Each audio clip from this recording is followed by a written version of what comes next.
First and foremost, I want to give you a little background with me and the African Cup of Nations, and I will come obviously to what happened to the tournament and the final.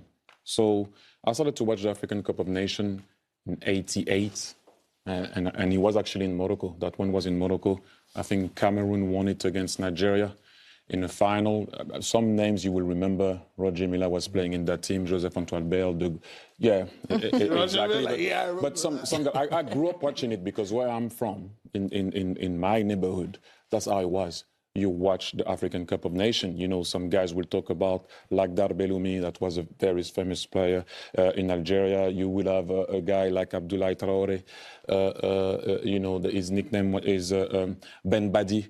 For the Ivory Coast. And then I can mention the guys also that came to play in Europe, Didier Drogba, Samuel Eto'o, JJ Okocha and whatnot. That was always, for me, a tournament that I enjoyed to watch because you could see skills, great teams, and a good tournament. Really, that's my view, that's my opinion. I just wanted to say that because it's important. So I watched it. I watch also this competition. I will always watch it. So to go back to the final and the competition, first and foremost, the competition was outstanding.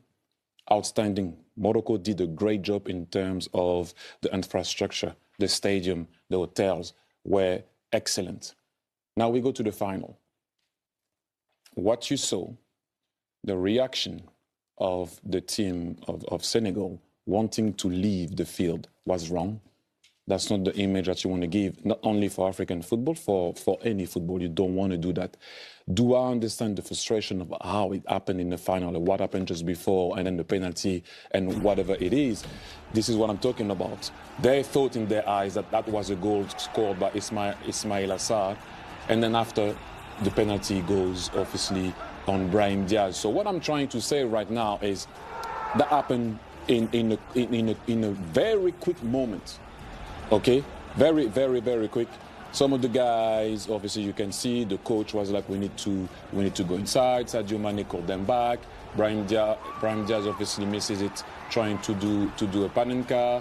Then we all know that Senegal goes on to win it with Pape Gueye. But what I'm trying to say is, that's not what you want to see. You can see the goal of Pape Gueye now. What a finish. And Senegal. And obviously, it's nice to see Sadio Mane winning it and finishing with an AFCON trophy when he said he was going to stop. But I want to go back to a point here, which is very important. For me, again, I go back because I want to say it again. You don't want to see that. You don't want to see a team leaving the field. Do I understand the frustration? Yes. The way they went about it? No. And for me, that's not going to define how the tournament was. Only thing that I would say, though, watching the AFCON for a very long time, the referees are not at the level of the show. All the stuff that happened in those tournaments sometimes are made because of referee mistakes. And I'm not blaming the referee. I'm blaming the people that are not training them to be at the level of the football that we're watching. And that's about it. Other than that, like I said so many times, it was a great tournament.